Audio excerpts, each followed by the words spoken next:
Welcome to news wise. मैं हूं आरिफा नूर। नाजरीन, प्रोग्राम में सबसे पहले हम बात करेंगे सुप्रीम कोर्ट का जो तफसीली फ़ैसला सामने आया है मिलिट्री कोर्ट्स के हवाले से। मिलिट्री कोर्ट्स की जो तारीख़ है पाकिस्तान में, वो पाकिस्तान की हम कह सकते हैं कि जो लीगल या कानूनी तारीख़ है उसका एक बहुत अहम हिस्सा रहा है। वक्तन फ़वक्तन मुख्तलिफ जो एराज़ रहे हैं उसमें बार बार ये इशू जो है सामने आया है और इस पे बहस हुई है कि मिलिट्री कोर्ट्स का क्या मकसद है, उनको क्या सिविलियंस के ट्रायल्स के लिए इस्तेमाल किया जा सकता है कि नहीं। पाकिस्तान में भी जो 9 मई का वाक़या हुआ कुछ साल पहले, तो उसके बाद एक दफ़े फिर ये बहस छिड़ गई। 9 मई के बाद भी जो बहुत से मुल्ज़िमान जिनको अरेस्ट किया गया उनके बारे में रियासत ने ये फ़ैसला किया कि उनका जो ट्रायल है उनका वो मिलिट्री कोर्ट्स में होगा। ये फ़ैसला होना था तो बहस छिड़ी और मामला सुप्रीम कोर्ट में पहुंचा, जो पहले भी सुप्रीम कोर्ट में जाता रहा है। अब पहले बेंच का फ़ैसला जो था वो अक्टूबर में आया और उसमें यही फ़ैसला किया गया कि सिविलियंस का ट्रायल मिलिट्री कोर्ट्स में नहीं हो सकता। इस फ़ैसले को हुकूमत ने चैलेंज किया था और ये चैलेंज जब सुना गया तो तब तक कॉन्स्टिट्यूशनल बेंच बन चुका था, 26वीं आईनी तरमीम पास हो चुकी थी और जो कॉन्स्टिट्यूशनल बेंच था उसने न सिर्फ ये अपीलें मंजूर की बल्कि जो पिछला अक्टूबर का फ़ैसला था उसको कलअदम भी करार दे दिया। ये फ़ैसला आ भी गया था, सुप्रीम कोर्ट ने ये सारा मामला सुना और इस पे फ़ैसला दे दिया कि ये मिलिट्री कोर्ट्स में ये ट्रायल्स हो सकते हैं। सिर्फ उन्होंने उस पर इतना इजाफ़ा किया था कि उन्होंने कहा कि 45 दिन में हुकूमत जो है कानून साजी करे और इनको अपील का हक़ दे। ये फ़ैसला जब आया तो उसमें अक्सरियती फ़ैसला जो था वो जस्टिस अमीनुद्दीन साहब का था, मोहम्मद अली मज़हर साहब, मुसर्रत हिलाली साहिबा, हसन हज़र रिजवी और शाहिद बिलाल साहब, ये इनकी तरफ से था। मंदोखेल साहब, जमाल मंदोखेल साहब और नईम अख्तर अफ़गान साहब, उन्होंने इस फ़ैसले से इख्तिलाफ़ किया। ये तफसीली फ़ैसला जो है गुज़िश्ता रोज़ जारी हुआ है और इसमें उन्होंने वही बात की है कि हुकूमत को 45 दिनों में कानून साजी करने का हुक्म दिया है। ये भी कोई अनहोनी बात नहीं है क्योंकि जब ये सारा केस सुना जा रहा था तो बार बार जो अटॉर्नी जनरल थे जो हुकूमत की तरफ से पेश हो रहे थे, उन्होंने कई मरतबा ये कहा कि अगर ये ऐसा ऑर्डर मिला कोर्ट की तरफ से तो हुकूमत कानून साजी कर देगी। ये कमिटमेंट उन्होंने दी थी। तो अब ये रिटन फ़ैसला आ गया है, तहरीरी तौर पे सामने आ गया है। अब उम्मीद की जा सकती है कि जो इतने दिन गुज़र गए हैं उसके बाद ये अब कानून साजी जो है पार्लियामेंट से इस हवाले से हो जाएगी। अब इस सारे मामले पे गुफ्तगू करने के लिए आज हमारे साथ मौजूद हैं हाफिज़ अहमद साहब, माहिर कानून हैं, और हमें ज्वाइन किया है आबिद ज़ुबैरी साहब ने। ये भी बहुत गहरी नज़र रखते हैं कानून पे और साबिक सदर हैं supreme court bar association. Welcome to the show gentleman. Abid Zubairi साहब, अगर आप इजाज़त दें तो हाफिज़ साहब से गुफ्तगू का आगाज़ करते हैं। हाफिज़ साहब, ऑब्वियसली सुप्रीम कोर्ट का फ़ैसला तो पहले ही आ गया था, अब तहरीरी तौर पे भी आ गया है एंड ऑब्वियसली उसमें जो मेन नुक्ता है वो राइट ऑफ अपील का ही है। तो अब इस पे पार्लियामेंट उम्मीद है कि 45 दिन में कानून साजी कर देगी। बिस्मिल्लाह। एक तो ये है कि ये पाकिस्तान मिलिट्री एक्ट के अंदर 2 दफ़ा ये जजमेंट आई है कि जब जनरल बाजवा साहब की एक्सटेंशन का मामला था तो पाकिस्तान की सुप्रीम कोर्ट के अंदर वो आर्टिकल 184(c) की पटिशन आई और वहाँ पे ये पता चला कि इसके अंदर ऐसा कोई लीगल मेकनिज़म मौजूद नहीं है कि जिसकी बुनियाद के ऊपर आप किसी आर्मी चीफ़ की एक्सटेंशन करें। और अल्टीमेटली पाकिस्तान की सुप्रीम कोर्ट ने, जो उस वक़्त चीफ जस्टिस थे और उनके साथ जस्टिस मंसूर अली शाह साहब बैठे थे, उन्होंने फ़ैसला किया कि आप इसको एक अमेंडमेंट की तरफ लेके आएँ। और फिर पाकिस्तान की सारी पॉलिटिकल पार्टीज़ ने पाकिस्तान आर्मी एक्ट को जो है वो अमेंडमेंट किया और उसके अंदर एक जो प्रोसेस था अपॉइंटमेंट का, एक्सटेंशन का, उन्होंने उसके अंदर इन्वोक किया। अब दूसरी दफ़ा इस तरह हुआ है कि जब मिलिट्री कोर्ट्स का मामला जो है वो पाकिस्तान की सुप्रीम कोर्ट में फिर आर्टिकल 184(3) के अंदर गया है और एक सेटल्ड प्रोपोजिशन थी जो 1975 से ले कर 2023 तक पाकिस्तान की सुप्रीम कोर्ट के अंदर थी कि इन मिलिट्री कोर्ट्स के अंदर जो है ना फेयरनेस ऑफ ट्रायल एक इशू है, ना फंडामेंटल राइट्स एक इशू है, और ना ही ये आर्टिकल 25 की वायलेशंस है, और स्पेशल पर्पसेस के लिए स्पेशल ट्रीटमेंट या स्पेशल लॉ बन सकता है, यानी कि आर्टिकल 25 की वायलेशन उसके अंदर नहीं है। अब वो कंसिस्टेंट व्यू जो पाकिस्तान की सुप्रीम कोर्ट ने 75 के अंदर, FPLE में 1996 के अंदर, शाहिदा ज़हीर के अंदर, फिर 2008 के अंदर, फिर 2015 के अंदर डिस्ट्रिक्ट बार एसोसिएशन, और फिर 2017 के अंदर सैयद ज़मान का एक केस था जो ultimately international court of justice ने भी पाकिस्तान के मिलिट्री कोर्ट्स के इस प्रोसेस को फेयर का, और उन्होंने कहा कि वो सारी चीज़ें जो एक ट्रायल के अंदर हैं वो इसके अंदर अवेलेबल हैं, और वहाँ के ऊपर सिर्फ बात इतनी थी कि independent external right of appeal जो है वो मिलना चाहिए। तो वो मैं समझता हूँ कि पाकिस्तान की सुप्रीम कोर्ट के अंदर जब ये बात आई है, तो अगर एक अपील तो आगे अवेलेबल थी, बट वो शक्ल था आपका रिट जुरिस्डिक्शन के अंदर कि आपके पास था लेकिन एक लिमिटेड स्कोप था। अब राइट ऑफ अपील जो है उसके अंदर आपका एक बड़ा स्कोप आ गया, और यही एक बुनियादी आर्गूमेंट भी था इन ट्रायल्स को कलअदम कराने के लिए कि जो चूँकि एक्सटर्नली जुडिशरी का रोल जो है वो अवेलेबल नहीं है, सिर्फ लिमिटेड है। लेकिन इसके साथ साथ जो एक चीज़ मैं एक वो मैं ये कहूँगा कि जो पाकिस्तान की सुप्रीम कोर्ट ने इस 52 साल के अंदर एक सेटल्ड चीज़ थी जिसको 2023 के अंदर रीराइट करने की कोशिश की, और एक कॉन्स्टिट्यूशनल प्रोटेक्शन जो आर्टिकल 8 उसको पाकिस्तान की सुप्रीम कोर्ट ने अब रेक्टिफाई कर दिया। आबिद साहब, आपने हाफिज साहब की बात सुनी, वो कह रहे हैं सेटल्ड इशू था सर, जो अक्टूबर में सुप्रीम कोर्ट के बेंच ने फैसला दिया था और striking it down settled principle के खिलाफ था। तौर पे इनसे बिल्कुल इख्तिलाफ करता हूँ, मैं तो वकील हूँ इन केसों में। ये देखिए जो FB के केस का इन्होंने जिक्र किया, सबसे पहली बात है कि बड़ा अफसोस है कि सुप्रीम कोर्ट की बेंच ने अपने ही एक फैसले को कलअदम करार करके सिविलियन का ट्रायल हुक्म दे दिया कि वो मिलिट्री कोर्ट्स में हो सकता है। ये मैं समझता हूँ कि ये बड़ी आइन, मैं तो समझता हूँ ये आइन की बड़ी वायलेशन में इस तरह से कहूँगा कि 8(1 जो आर्टिकल 8 प्रोटेक्शन देता है उससे कवर नहीं है। देखिए जो FB के केस का जिक्र किया वो 1972 का केस है, उस वक्त 73 का आइन नहीं आया था, और वो जो था वो 1972 के उसमें 813 के जो आर्टिकल 813 का प्रोविजन ही नहीं था उसके अंदर, तो वो केस उस पे था। उसके अंदर भी जस्टिस हमीदुर रहमान जो थे जिन्होंने ऑथर किया, उन्होंने कहा था अगर फंडामेंटल राइट की वायलेशन होगी तो फिर आप चैलेंज हो सकता है। तो वो सेटल प्रिंसिपल इस लिहाज से था, लेकिन उसमें ये चीजें ही थी। फिर आप देखिए 18वीं तरमीम में आर्टिकल 10A एक आ गया आइन के अंदर जो कहता है फेयर ट्रायल होना चाहिए। उसमें उन्होंने फेयर ट्रायल की बात जरूर की थी, लेकिन यहाँ एक कॉन्स्टिट्यूशनल प्रोविजन आया आर्टिकल 8, तो ये माइनॉरिटी जो जजमेंट आई उसमें उन्होंने यही कहा कि 813 की वायलेशन में होता है, और ये जो लॉ है सिर्फ अपने उन पे अप्लाई होना चाहिए, उनके soldier for maintaining the discipline of the arm forces. तो ये बात उन्होंने कही। 10A नहीं था, यही सुप्रीम कोर्ट ने फैसला किया 10A और 813 में ये नहीं आते, इसलिए ये जो सेक्शन था, जो सिविलियन का ट्रायल था, ये इसको कलअदम करार दिया गया था, और उसको ये सेटल्ड प्रिंसिपल उस तरह के जी। और अब इवन ये बात जो उसके अंदर थी, आप देखिए अगर ये इतना ही सेटल्ड था कि फिर आईनी तरमीम लाने की 2015 में क्या जरूरत थी मिलिट्री कोर्ट्स बनाने की और उन टेररिस्ट का, दहशतगर्दों का ट्रायल करने के लिए। 21वीं तरमीम आई, फिर 23वीं तरमीम आई, जिसको सुप्रीम कोर्ट, अगर इतनी बात थी, इतना सिंपल था मामला और सेटल हो गया था 75 में, तो आईनी तरमीम लाने की क्यों जरूरत थी? इसलिए जरूरत पड़ी क्योंकि उन्होंने 813 को और कहा कि इसके होते हुए, आर्टिकल 10 के होते हुए, उसके बावजूद क्योंकि मुल्क के ऐसे हालात हैं कि हम टेररिस्ट को उस पर उनका ट्रायल होना चाहिए, तो ये सेटल्ड प्रिंसिपल बिल्कुल नहीं था। और ये अच्छा, दूसरी बात, सबसे इंपॉर्टेंट बात मैंने पॉइंट आउट किया था अपने आर्ग्यूमेंट्स में, क्योंकि 4 दफा अटॉर्नी जनरल ने अंडरटेकिंग दी जब केस पहली दफा चल रहा था, बेंच जिसका ऑर्डर रिजर्व सेट असाइड किया कि जी हम गवर्नमेंट से कहते हैं हम अपील का राइट दे देंगे, हम इन मुल्जिमान को अपील का राइट दे देंगे। 4 दफा वो जजमेंट में कोटेड है, मैंने वो पैसेजेस दिखाए।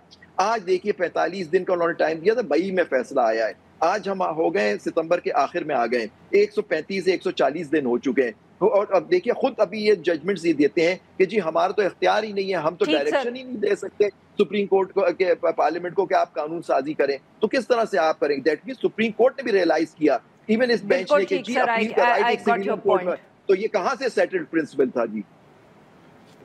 सर ये इश्यूज हम हाफिज साहब के पास लेके जाते हैं, but after a very short break.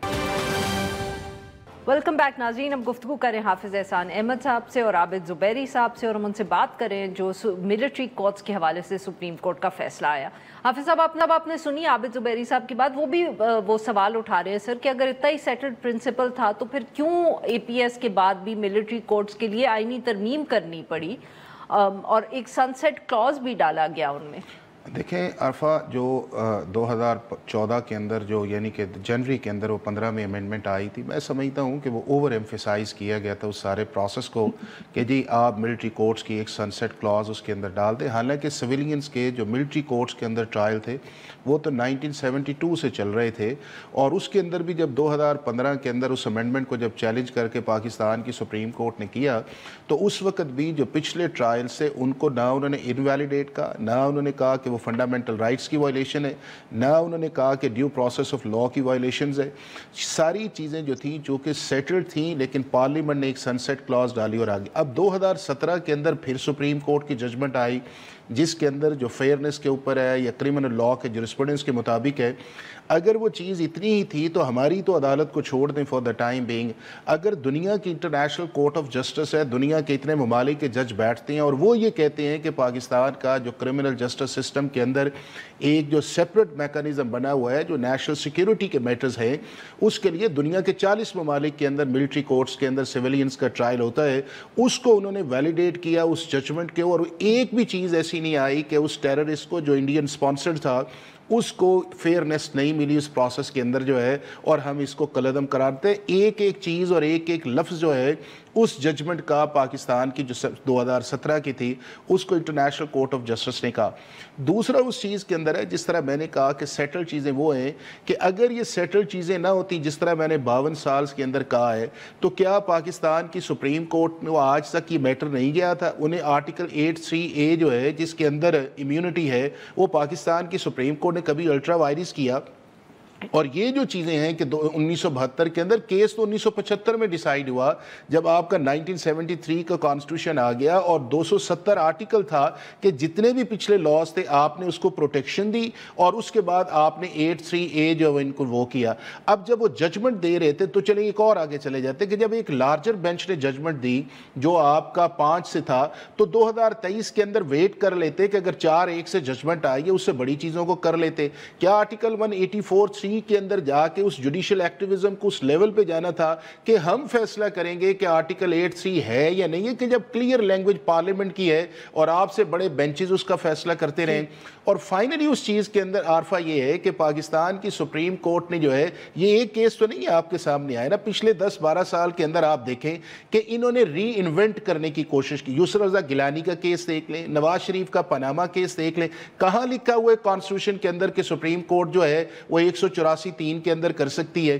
اس کے بعد آپ یہ دیکھ لیں آرٹیکل 62(1)(f) دیکھ لیں 63. نہیں میں صرف ایک گزارش کر رہا ہوں کہ آج بھی جو سپریم کورٹ کی ڈیٹیل ریزننگ آئی ہے اس کے اندر انہوں نے اسی جو کانسٹیٹیوشنل سپیرٹ یا کانسٹیٹیوشنل کی ایک پلین لینگویج ہے اس کے مطابق فیصلہ کر کے ان سارے فیصلوں پہ رلائی کیا جو آج تک 52 سال کے اندر آئے ہیں. اور یہ فیصلہ جو ہے جو کانسٹیٹیوشن اوور ریچ کی گئی تھی اکتوبر کے اندر اس کو پاکستان کی سپریم کورٹ نے میجورٹی نے انٹرا کورٹ اپیل میں ریکٹیفائی کیا. ٹھیک جی عابد صاحب، اوور ریچ کہہ رہے ہیں حافظ صاحب جو اکتوبر کا فیصلہ تھا، اور ساتھ میں سر وہ انٹرنیشنل کورٹ کا بھی حوالہ دے رہے ہیں کہ ان کو بھی کوئی اعتراض نہیں ہے ہمارے ملٹری کورٹس کے ٹرائل سے. یہ میں ان سے کہوں گا دکھا دیں کیوں اعتراض نہیں ہے. آپ کو پتہ ہے جب یہ جو انڈین سپائی ہے یادو یا کیا نام ہے اس کا، جادو، اس کا جب کیس چلا وہاں انٹرنیشنل کورٹ میں، میں نے وہ سائٹ کیا، جادو جو تھا میں نے اس کا کورٹ سائٹ کیا. آپ کو یاد ہوگا پشاور کی چیف جسٹس تھے مرحوم وقار سیٹھ صاحب، جب انہوں نے کالعدم قرار دیا یہ ملٹری کورٹ کے ٹرائلز کو اور انہوں نے اس کو ہولڈ کیا، اس کی اپیل آج بھی پینڈنگ ہے سپریم کورٹ میں. جب وہاں یہ پوائنٹ اٹھا کہ یہ فیئرنس نہیں ہے انٹرنیشنل، آپ دکھا دیں ججمنٹ موجود، یہ موجود تھے کورٹ میں جب یہ آرگو ہو رہا تھا، میں کر رہا تھا، میں ان کو ان کے سامنے پیش کیا تھا. تو اس کے اندر کورٹ میں انہوں نے وہاں پاکستان نے کنسیڈ کیا کہ before the international court of justice کہ جی ہاں یہ جو ججمنٹ انہوں نے دیا، یہ دیکھیں ہمارے کورٹس اس طرح کی ججمنٹ دے رہے ہیں جسٹس وقار سیٹھ مرحوم والی، تو دیکھیں فیئرنس ساری موجود ہے. اس میں انہوں نے کہا تھا جسٹس وقار سیٹھ نے کہ ملٹری کورٹس کے ٹرائل فیئر ہوتے ہی نہیں ہے. وہاں پاکستان نے اس ججمنٹ پہ ریلائی کیا جس کی خود اپیل کر کے بیٹھے ہوئے ہیں سپریم کورٹ میں. تو یہ کیسے کہہ سکتے ہیں کہ انٹرنیشنل کورٹ نے اس کو اپروو کر دیا؟ کسی مہذب معاشرے میں ملٹری کورٹس کو، صرف یہ مڈل ایسٹرن کنٹریز اس طرح کے ملکوں میں آپ جہاں ڈیموکریسی ہے ہی نہیں، وہاں آپ ملٹری ان کورٹس دیکھیں گے، ایجپٹ ہو جاتا ہے، جارڈن ہو جاتا ہے، ان کے آپ دیکھیں گے جہاں ڈیموکریسی ہے ہی نہیں سرے سے. हमारे यहाँ डेमोक्रेसी, हम ये नहीं कहते, देखिए जो गलत काम करता है उसका होता है, लेकिन सिविलियन का ट्रायल होता है। आप देखिए एक मिलिट्री कोर्ट्स में उन्हीं के ऑफिसर बैठे हुए होते हैं, अगर वहां उन्होंने एक इल्जाम लगाया किसी मजाल है उसकी वो कर दे ना, आप उसकी आज इतने दिन हो गए ये मौजूद थे, ये इन्होंने बहुत प्रोग्राम्स किए कि हर चीज बड़ी फेयर होती है। फेयर ये होती है कि मुझे उस एविडेंस को तो दिखाओ, जजमेंट तो दिखाओ, ना एविडेंस दिखाई गई है ना जजमेंट। जब भी अपील का राइट अगर दिया जाएगा तो ये सब चीजें फाइल होंगी। अपील का राइट पार्लियामेंट का भी, ये वो पार्लियामेंट आप समझती हैं कि इस पे अमल करेगी और अपील का राइट देगी, जो खुद डिक्टेटेड पार्लियामेंट है। सर ये तो बहुत अहम इशू है, very quickly sir. Number one ये है कि जो इंटरनेशनल कोर्ट ऑफ जस्टिस के अंदर सिर्फ एक्सटर्नल राइट ऑफ अपील पे बात की, जिसको बात के अंदर गवर्नमेंट ऑफ पाकिस्तान ने ऑर्डिनेंस किया और फिर भी गलभूषण ने उसको अवेल नहीं किया था। फेयरनेस के ऊपर एक भी क्रिटिसाइज पाकिस्तान के ऊपर इंटरनेशनल कोर्ट ऑफ जस्टिस ने किया। जस्टिस वकार सेठ ने जो जजमेंट दी थी वो सारी की सारी जजमेंट थी, पीटीआई की गवर्नमेंट थी, उन्होंने सुप्रीम कोर्ट के अंदर चैलेंज किया कि ये जजमेंट्स गलत हैं, सिविलियंस का मिलिट्री कोर्ट के अंदर ट्रायल हो सकता है, ये आर्टिकल 10A की खिलाफ वर्जी नहीं है, ड्यू प्रोसेस ऑफ लॉ नहीं है। और पाकिस्तान की सुप्रीम कोर्ट ने पीटीआई गवर्नमेंट के कहने के ऊपर उन जजमेंट्स को जो है वो सारी की सारी जो सस्पेंड थी, जो आज वहां पे पेंडिंग पड़ी हुई है। तीसरा ये चीज है कि अगर पार्लियामेंट के अंदर अब राइट ऑफ एक्सटर्नल आ गया है, या जिन चीजों के ऊपर आप समझते हैं कि आपको मिलनी चाहिए, जब पार्लियामेंट उसकी लेजिस्लेट कर देगी, क्योंकि आज के फैसले के बाद न रिव्यू नहीं हो सकता। सर वेरी क्विकली, आपके ख्याल में पार्लियामेंट इस पे लेजिस्लेट बिल्कुल करेगी? सुप्रीम कोर्ट की डायरेक्शन है, अटॉर्नी जनरल का, और वो जो एक एक्सटर्नल मैकेनिज्म था, मेरा ख्याल है कि उसको पार्लियामेंट कर देगी। 30 सेकंड सर, हाफिज साहब का ख्याल है कि पार्लियामेंट जरूर लेजिस्लेट करेगी? तो पहली बात है, सुप्रीम कोर्ट या कोई कोर्ट पार्लियामेंट को डायरेक्ट नहीं कर सकती, सिर्फ कह सकती है डायरेक्शन, ये वो माने ना माने उनकी सवाबदीद है। लेकिन इस केस में भी जस्टिस जवाद ख्वाजा साहब ने कंटेम्प्ट तो दाखिल कर दी है, लेकिन अगर शॉर्ट ऑर्डर आए हुए आज 135 दिन हो गए तो आज तक क्यों नहीं की? रीजंस तो सिर्फ order is the short order, उसको आए हुए आज 135 दिन हो गए। क्या उन लोगों को जिनको आपने सजाएं दी उनको अपीलें मिली हैं? उनका अपील का अख्तियार मिला है? नहीं मिला है। तो ये आज रीजंस के बाद मिल जाएगा। आपने इतने देर इंतजार क्यों किया? आप तो एक सेकंड में लॉ बना के पास करते हैं, ओवरनाइट वहाँ कानून साजी होती है। अब तो 2/3 मेजोरिटी भी आपको प्लेट में रख के दे दी गई है, तो बनाएं, आप अपील का राइट कल दें, कल बुलाएं पार्लियामेंट को और लॉ बनाएं। नहीं बनेगा सर।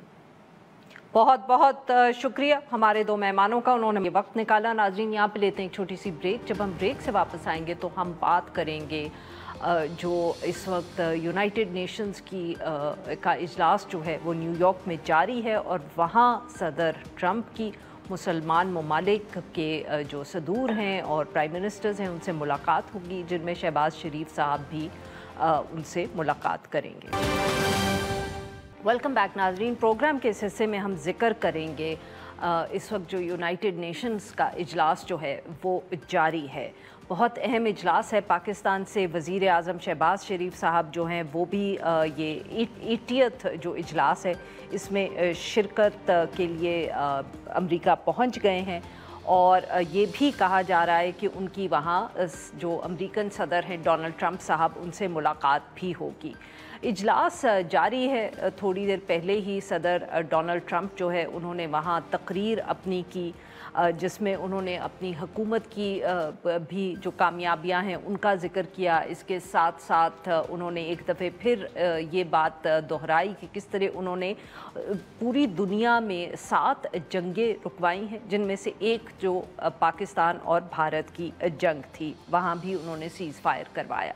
उन्होंने मिडल ईस्ट का ख़ास तौर पे ज़िक्र किया, अब्राहम अकॉर्ड्स का ज़िक्र किया। उन्होंने ये भी कहा कि वो अभी भी कोशिश कर रहे हैं कि गज़ा में जंग बंदी हो। ईरान पर जो हमला हुआ जिसमें उनका ये कहना है कि उन्होंने जो जोहरी हथियार थे ईरान के उनको भी ख़त्म करने में अपना हिस्सा अदा किया। ये तकरीर ऑब्वियसली उन्होंने इसमें बहुत सारे इश्यूज़ का ज़िक्र किया, बट सबकी नज़रें जो है जैसे हम कह सकते हैं वो मिडल ईस्ट या गज़ा के इशू पे ही हैं, क्योंकि ये कहना बहुत ज़रूरी है कि ये एक ऐसा सेशन उस वक्त हो रहा है जब बहुत सी जो सिक्योरिटी काउंसिल के मेंबर्स हैं जैसे बरतानिया और फ्रांस, उन्होंने ये फ़ैसला किया है कि वो अब फ़लस्तीन को रिकग्नाइज़ कर लेंगे एक रियासत के तौर पे। सिक्योरिटी काउंसिल में गालबन अब सिर्फ अमेरिका ही वाहिद मेंबर है जो इज़राइल के बिहाफ पर रेजोल्यूशंस को वहाँ वीटो कर रहा है, और उम्मीद यही है कि किए चले जाएंगे। और ये भी बात हो रही है कि सदर डोनाल्ड ट्रंप की मुस्लिम ममालिक के जो हेड्स ऑफ स्टेट हैं उनसे मुलाकात होगी, जिसमें पाकिस्तान भी शामिल है। इन सब इश्यूज़ पे बात करने के लिए आज हमारे साथ मौजूद हैं अनवर इकबाल साहब, सीनियर सहाफ़ी हैं, डॉन से वाबस्ता है, वाशिंगटन से हमें करें। Welcome to the show Anwar साहब। जी अनवर साहब, सर ऑब्वियसली अगर डोनाल्ड ट्रंप की तकरीर पे आप कोई कमेंट करना चाहें, फिर हम बात करेंगे जो उनकी मुलाकात होनी है मुसलमान ममालिक के हेड्स ऑफ स्टेट से। जी बिल्कुल, जब जो अब तक सुनी उसमें उन्होंने तीन चार बहुत अहम बातें की। एक तो उन्होंने जिक्र किया इंडिया पाकिस्तान की वॉर का, उन जंगों में जो उन्होंने रोकी हैं 1 साल से कम अरसे में। उन्होंने कहा कि 7 जंगें रोकी, उनमें से एक जंग इंडिया पाकिस्तान की भी थी, और उन्होंने कहा कि उसका उन्हें कोई क्रेडिट नहीं मिलता। कुछ लोगों ने मुझे नोबेल प्राइज़ के लिए नामजद किया है, लेकिन मेरा असल मकसद नोबेल प्राइज़ नहीं है, मेरा असल मकसद है कि दुनिया में जंग रुक जाए। फिर उन्होंने यूक्रेन की वॉर का जिक्र किया, जिसका उनका ख्याल था कि मेरा ख्याल था ये सबसे आसानी से हल हो जाएगी, लेकिन हल नहीं हुई। और फिर उन्होंने जो एक ऐसी बात की जिसका बराह रास्त हमारे खित्ते से ताल्लुक़ है, उन्होंने कहा कि चीन और इंडिया जो है इस वॉर के, यानी यूक्रेन में जो जंग है उसके सबसे बड़े स्पॉन्सर हैं, क्योंकि वो भारत से वो रशिया से तेल खरीदते रहते हैं, एनर्जी खरीदते रहते हैं, और इस तरह वो उस वॉर को स्पॉन्सर कर रहे हैं। फिर उन्होंने अक़वाम मुत्तहिदा पर बड़ी ज़बरदस्त तनक़ीद की, बनी थी जंग रोकने के लिए, जंग रोक नहीं पाई, उसने कुछ नहीं कर पाती, सिर्फ एक स्ट्रॉन्ग सा बयान दे देती है, लेकिन वो ऐसा बयान किस काम का जब उसको इम्प्लीमेंट ही ना कर सके। पर उन्होंने कहा कि जब ये बिल्डिंग बन रही थी तो उन्होंने इस बिल्डिंग की जब रेनोवेशन हो रही थी तो उसके रेनोवेशन के लिए उन्होंने $500 मिलियन का बिड दिया था, और वो बिड मंजूर नहीं हुआ, उन्होंने किसी और से रेनोवेशन कराया, और अब उस बिल्डिंग का ये हाल है कि उसमें मैं सीढ़ियों पे चढ़ते हुए फंस गया था। यानी यूनाइटेड नेशंस का उन्होंने काफ़ी मजाक उड़ाया, बहुत तनकीद की। जी अनवर साहब, बहुत आज पाकिस्तान में तो सबकी नज़रें जो हैं वो लगी हुई हैं, मुलाकात होनी है सदर ट्रंप से। सर कोई इसकी तफसील आपके पास मौजूद है कि ये किस हवाले से मुलाकात है, इसका एजेंडा क्या है?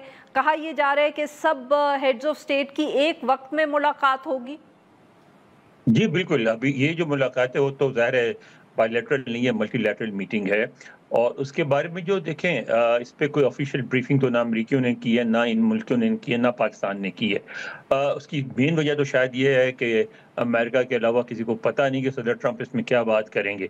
लेकिन जो यूएस मीडिया में जो बातें आई हैं उसके हवाले से मैं बता सकता हूँ। यूएस मीडिया में जो बातें आई हैं उसमें 2-3 बातों की निशानदेही की गई। उसमें एक अहम बात ये की गई है कि सदर ट्रंप जो है वो आज, जिसका उन्होंने अपनी तकरीर में सदर ट्रंप ने इजाफा किया कि वो जंग बंदी चाहते हैं उसमें मिडल ईस्ट में और गज़ा में और फ़लस्तीन में, लेकिन ये उसका मौका नहीं है। कल की जो तकरीर हुई थी उसमें जिस तरह 10 मुल्कों ने फ़लस्तीनी रियासत को रिकगनाइज़ किया, वो तो दहशतगर्दों को, हमास को रिवॉर्ड देने की बात है उनकी दहशतगर्दी की। तो वो अपनी शराइत पे चाहते हैं, और उसमें जब वो जो ये मीडिया में रिपोर्ट आई है कि जब भी वो जंगबंदी हो जाएगी उसके बाद वो एक फ़लस्तीनी रियासत, महदूद सी रियासत बनेगी, क्योंकि ज़ाहिर है उसमें रियासत को फुल इख्तियारात नहीं होंगे, लेकिन बहरहाल एक रियासत बनेगी, और उस रियासत और इसराइल के बीच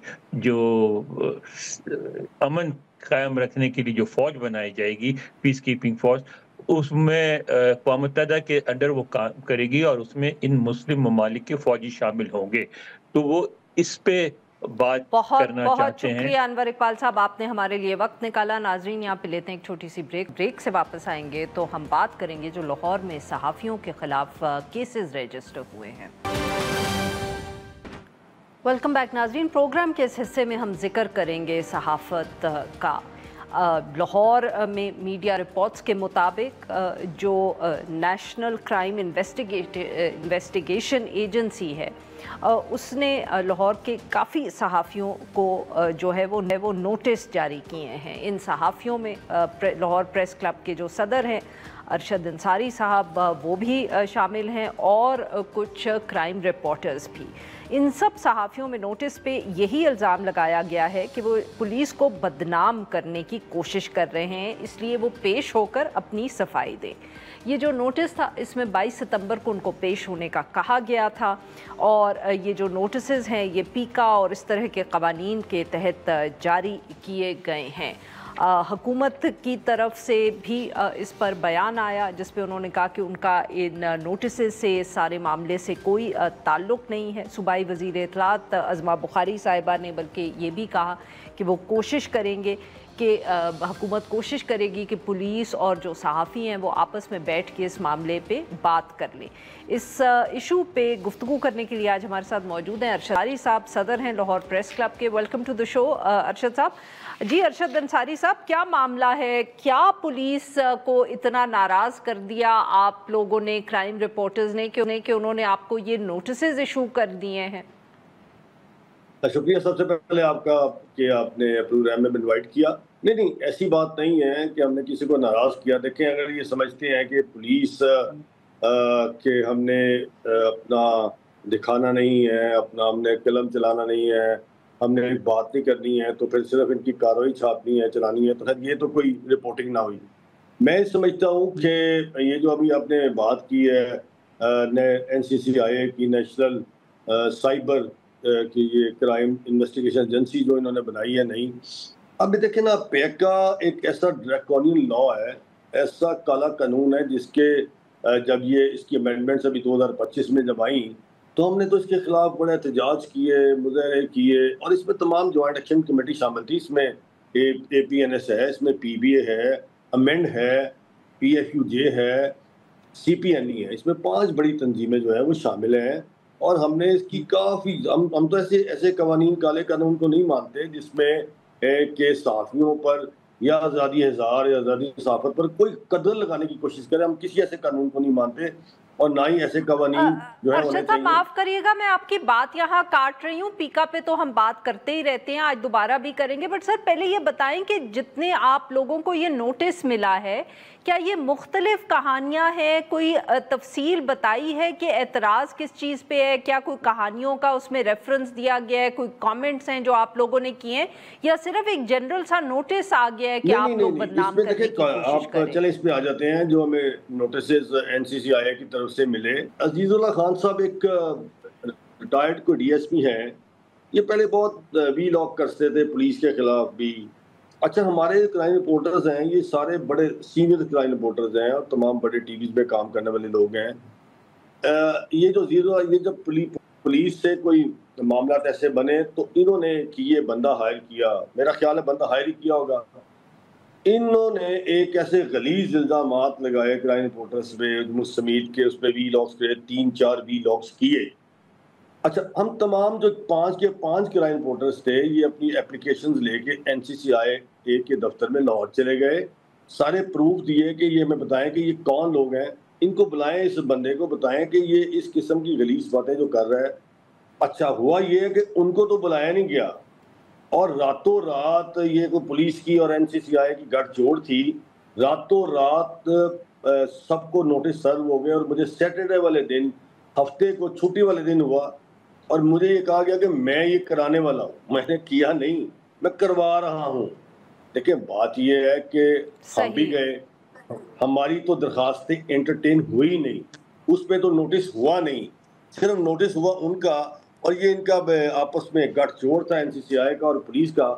तो उस गठजोड़ के नतीजे में पहले एक एडिशनल डायरेक्टर थे पंजाब के, सरफराज चौधरी साहब, ये पहले उनको भी बड़े प्रेशराइज कर रहे थे कि नोटिस दें। उन्होंने कहा कि ये नोटिस बनते नहीं है नहीं, तो उनको जुमेरात वाले दिन, ये जो गुजर गई जुमेरात, उनको वहां से हटाया, जुमे को इन्होंने नोटिस सर्व किए, सैटरडे को बहुत बहुत शुक्रिया अरशद अंसारी साहब, आपने हमारे वक्त निकाला। नाजरीन, आज के लिए बस इतना ही। Will be back tomorrow at the same time.